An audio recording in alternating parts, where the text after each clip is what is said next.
أدحنني كم كراسقاي أوصأني بزيك خامدحن أنا من البني مخان كامينة أمانوئيل مساي أدحنني تنبركي خبيتاي بسم آب وولد ومنفس قدوس أحد أملاك آمين سلام እግዚአብሔር مساخم يخون كورات حواتين حتين نأزيب ساباويت بيت سبي كم يكنيهم أنا سلامي أملاك مسكن كم تعنزل لخو سلام كتكون لي بعلت ملوء تسفائية الشي مبارك عني حنتي أمهارت بالقوة حد صار زانتا حيزي مزيل لخو أنا ونكم مهار الله أين بوقوان حبيرنا ننببا سناي مكتتال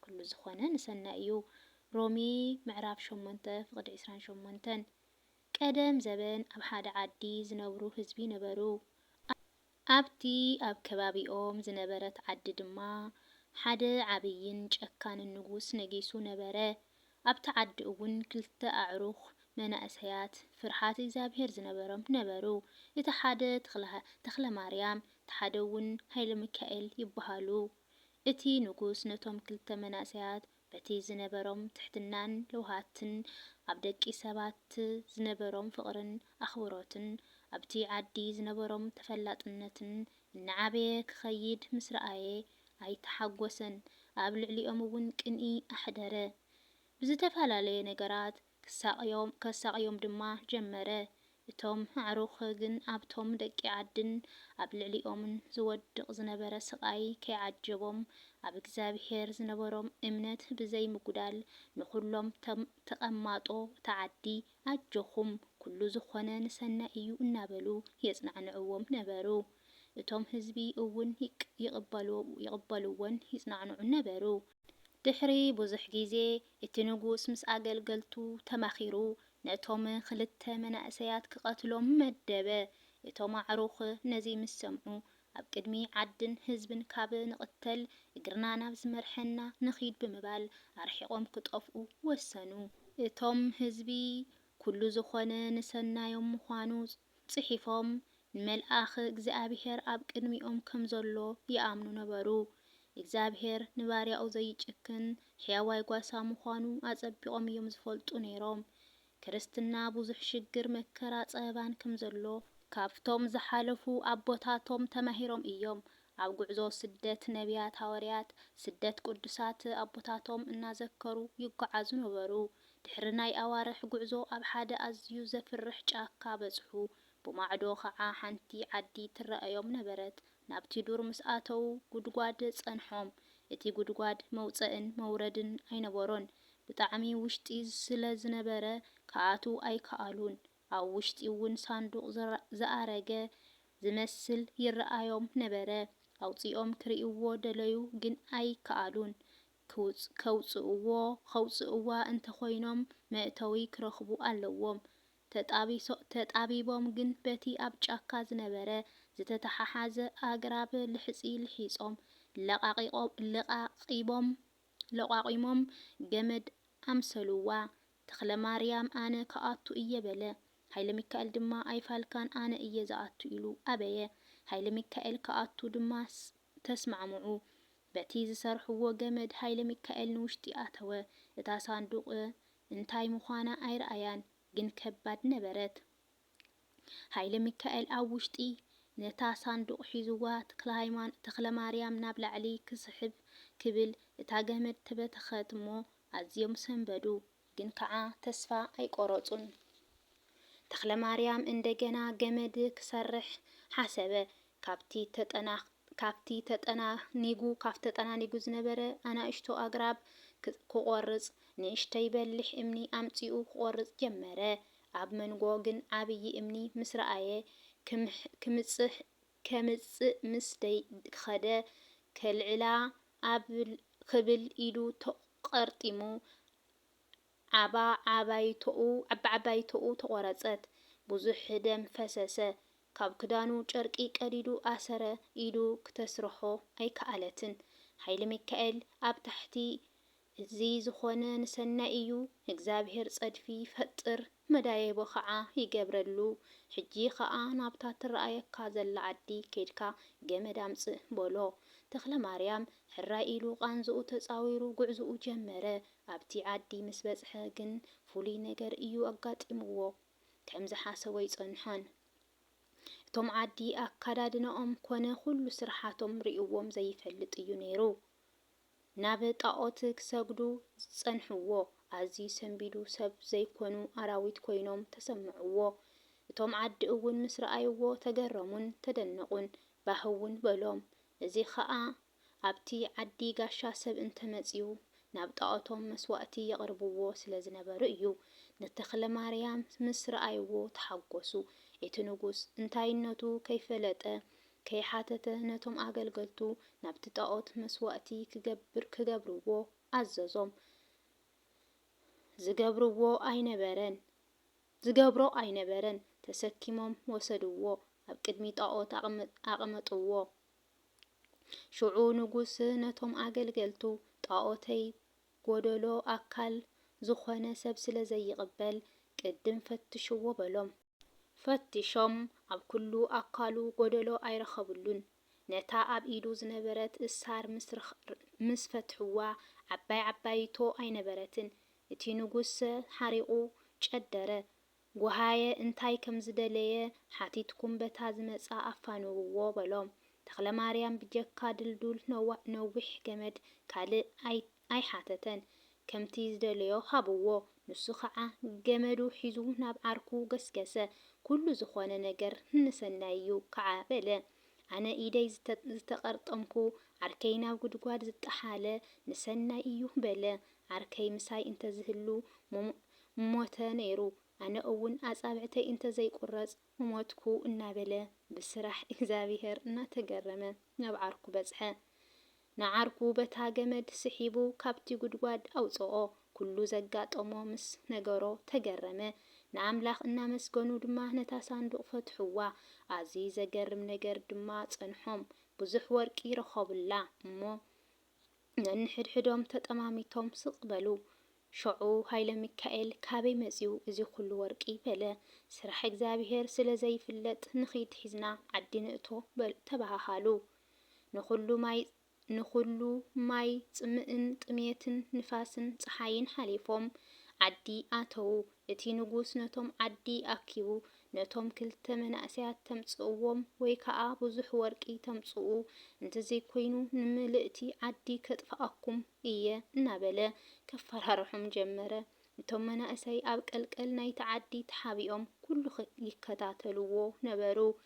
ኣብ መንጎ ጸጥታ ምስ ሰፈነ ክልቲኦም ካብቲ ተሓቢኦምሉ ዝነበሩ ወፂኦም ሳንዱቆም ሒዞም ናብቲ ንጉስ ዝነበረ መድረኽ ደየቡ። ኩሉ ህዝቢ በቲ ኣጋጣሚ ሰንቢዱን ተገረሙን። ተክለ ማርያም ብድፍረት ድምፁ ዓው ኣቢሉ ስምዑ ኣቱም ህዝቢ ኣይትፍርሑ፣ ነቲ ንስጋን ንነፍስን ዝቐትል እምበር ነቲ ንስጋ ጥራይ ክቐትል ዝኽእል ኣይትፍርሕዎ በሎም። ስማዕ ንጉስ፣ ነዚ ህዝቢ ኣሳቂኻ እትረኽቦ ነገር እንታይ እዩ? ጽባሕ ንጉሆ ከም እቶም ዝሓለፉ ክትሓልፉ ምዃንኩም ኣይትረስዑ። ቅድሚ ምሟትካ ግን ግብሪ ጽድቂ ግበር፣ ብእግዚአብሔር ፍራሕ፣ ምስ ህዝብኻ እውን ተሰማማዕ ኢሉ ብትብዓት ዓውኢሉ ተዛረበ። ሕጂ እውን ዝዛረቦ ሰብ ኣይነበረን። ሃይለ ሚካኤል ነቲ ጸጥታ ሰዓሮ። ነቲ ንጉስ እውን ኣነን ዓርከይን ፍቓድካ እንተኮይኑ በጃ እዚ ህዝቢ ክንሓልፍ ኢና በሎ። እቲ ዘጋጠሞም ነገራት እውን ኩሉ ገለጸሎም። እቲ ዝሓለፈን ኩሉ እቲ ዝግበር ዘሎ እውን ንሰናይ እዩ በሎም። ምስ ዓርኩ ተታሒዞም ነታ ሳንዱቕ ናብቲ ንጉስ ኣቕረብዎ። እቲ ንጉስ ኣዝዩ ሰንበደ፣ ብጣዕሚ እውን ሓዘነ። ከይተረድኦ ብኽልተ ይዕንቱ ንብዓቱ ኮረር እናበለ ናብ ምዕጉርቱ ወረደ። እዞም ኣናእሽቱ መናእሰያት ንእምነቶም ዝህቦም ንእምነቶም ንህዝቦምን ክሳብ ክንድዚ ህይወቶም መእለያ ዘይብሉ ወርቆምን ኣሕሊፎምን ዝሃቡስ ኣነኸ ንህዝበይ ዘይድንግጸሉ መንገዲ እንታይ ኣሎ? ኣብ ልዕሊ እቲ ህዝቢ ኢዱ ነስአ ይቅርታውን ሓተተ። ነቶም መናእሰያት ድማ ሓቂፉ ሰዓሙ። ነቲ ወርቂ እውን ኣታዊ ንህዝቢ ከም ዝህቦም ቃል ኣተወሎም። ብኣምላኾም እውን ኣመነ። እቶም ህዝቢ ብሓቂ ኩሉ ዝኾነ ንሰናይ እዩ ኢሎም ብሓደ ድምፂ ኣድመፁ። ብስራሕ እግዚአብሔር እናተገረሙ እናመስገኑን ድማ ናብ ቤቶም ብሰላም ከዱ። ስለዚ ኩላትና ህዝበ ክርስቲያን ዝመፀ እንተመፀ ኩሉ ንሰናይ ምዃኑ ፈሊጥና ኣብታ ጽንዕትን ዘይትናወፅን ኦርቶዶክሳዊት ሃይማኖት ጸኒዕና ክንነብር ይግበአና። አሜን አሜን። ስብሃት ለእግዚአብሔር ወለወላዲቱ ድንግል ወለመስቀሉ ክቡር ይኹን። አሜን አሜን አሜን። ኣምላኽ ኣቦይ ማዕረይ ብእውነት ኣነሲ መጀመርታ ዝወረቐት ነጥብ ኣፍቲ ጓሃን መላእኽትን ይተኣረመለይ ኣየንበብክዋን ነይረ ንስኻትኩም ከንብባ ኢለስ ስኢለ ሒዘያ መፅየ ስኢለ ኣብ ድብርትን ኣብ ጭንቀትን ነይረሲ እግዚኣብሔርሲ ማርያምን ድብር ኢልኒ ነይሩ ንባዕለይሲ በቃ ኣብ ዝኾነ ሓሳብ ነይረ ማለት እዩ።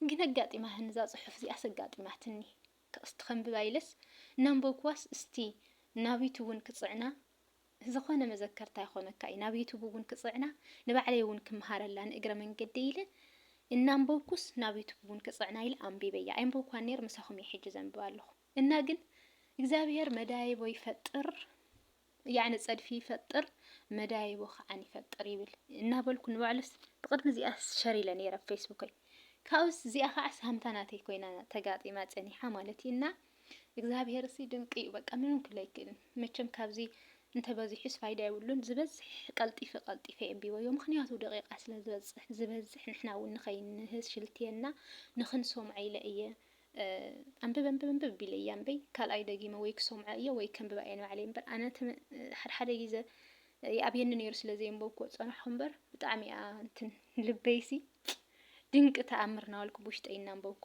ፀኒሐ ማለት እዩ እና እግዚኣብሔርስ ንኩሉ ትሪኢኹም ታኢዱ ዝቆረፆ ብምኽንያት ተናብ ጉድጓድ ዝኣተወ ብምኽንያት ናብ ዝኽሉ ህዝቢ ዝሰደዶም ብምኽንያት እግዚኣብሔርሲ ብዘይ ምንም ምኽንያትሲ ምንትን ኣይገብርን ማለት እዩ።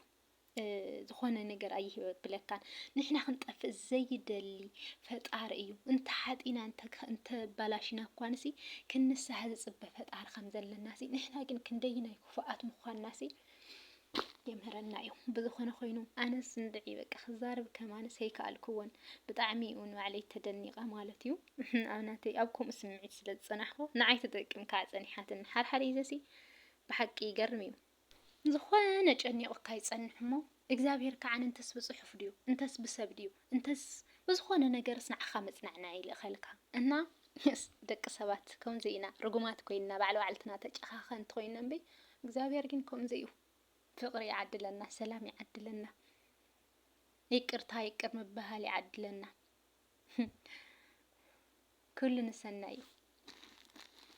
ንሰናይ እዩ ንበል ዝኾነ ነገር ተጋጢሙናሲ ኩሉ ንሰናይ እዩ ንበል በእውነት እግዚአብሔር ብዘይ ምንም ነገር ኣይገብሮን እዩ ክጎድአና ይደልን እኮ ፈጣሪ ክጎድአና ኣይደልን ንሕና ግን ናብ ሰብ ንጽበ እቲ ሰብ ከይተሓድገኒ ወይ ከዓ ኣብ ጎና ይኩነለይ እናበልካዮ ወላ ክሓድገካ ይኽእል እዩ። እግዚአብሔር ግን እናረሓቅካ ዘይሓድገካ ፈጣሪ ግን ኣለና እናረሓቅካ ዘይሓድገካ ድሕርኻስ ንሓጥኻስ ዝእልሸካ ፈጣሪ ኣለና ማለት እዩ እና ብሓቂ እስታብ እግዚአብሔር ክንውከል ባዕሊ ይሓግዘና እምበር ኣነ ከምኡ ይኮንኩን ግን በቃ ካብዚ ክዕዘብ ከለኹ ግን ፈጣሪስ ኩሉ ንሰናይ ኢና ምዃኑ ወላ ንሓጠናሲ ወላ እናጠፋእናሲ ንሰናይና ከም ዝገብሩ ሕጂ ኣብ ዝኾነ ነገር ጉድኣት እንተረኺብና ዝኾነ ነገር ምዃን ተኣብያሕና ንፅቡቕና እኮ እዩ ስለዘይጠቕመና እንዳይ ዘይበና ታኢዱ እኮ ዝቆረፃ ንዝቆልዓ ንዝውፃዩ ንኸውፅእን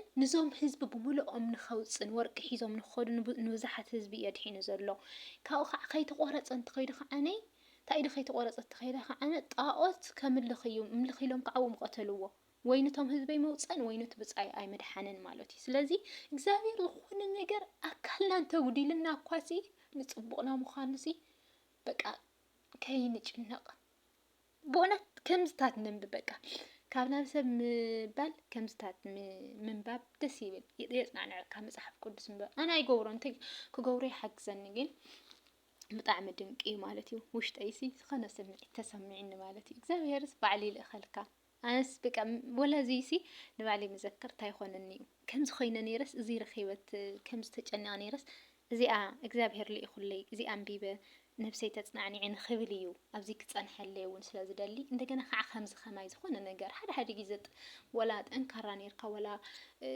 ጽቡቕ ነርካ ዝኾነ ነገር የጋጥመካ እንጂ ደቂ ሰባት ስካብ ዝኾንና ስጋ ስካብ ዝለበስና ግን ከዓ ዝኾነ ውድቀት ክመጸካ ተበለ እግዚአብሔር ከዓ ኣይተወድቕን ዝወደይ ኣይተወድቕን ዛጓለይሉ ይምልሰካ ሓጢአተኛ ኮይኻ ግን ከዓ ሓጢአትካ ይጸልእ እምበር ንዓና እኮ ይጸልእና ንፈጣሪ ኣቦና እኮ እዩ ዝረዝሮ ኣነስ እንድዒ ብዙሕ መወልኩ ግን ክእለት ንእግዚአብሔር ተዛሪበ ክንደይ መኽውድኦ እና ዘረባ ኸዮ ዝሕልኩም ብጣዕሚ ስምዒታዊ ስለ ዝኾንኩ እየ ስምዒታዊ ዝኾነ ነገር ከዓ ብውሽጠይ ዝኾነ ነዲድ ንጸኒሕስ እዚ ልኢኹለይ ፈጣሪ እዚ ኣንብብ ዛጓለይ ተጽናዕነዐኪ ኢሎም ብዞም ክልተ መናእሰይ ምሂሩኒ ተመስገን ፈጣሪ ስለ ኩሉ ነገር እግዚአብሔር ይመስገን ሰሚዕኩም ተምሃሩሉ በዚህ ናይ ትወልዋላ ደቂቃ እንዲያምንኩ 20 ደቂቃ ምኾነኒ ወይኑ ግን ከይነውሕ ኢለ እንብብ ቢለ ዘረባ ወሲኸሉ እቲ ዘረባ ዘወስኸኒ ከዓ ብውሽጠይ ስለዚ በቃ ዝተሰምዐኒ ንምዝራብ ቢለ እየ እና ክብራት ኣሕዋተይን ኣሓተይን ኩልኩም ናተይ ቤተሰብ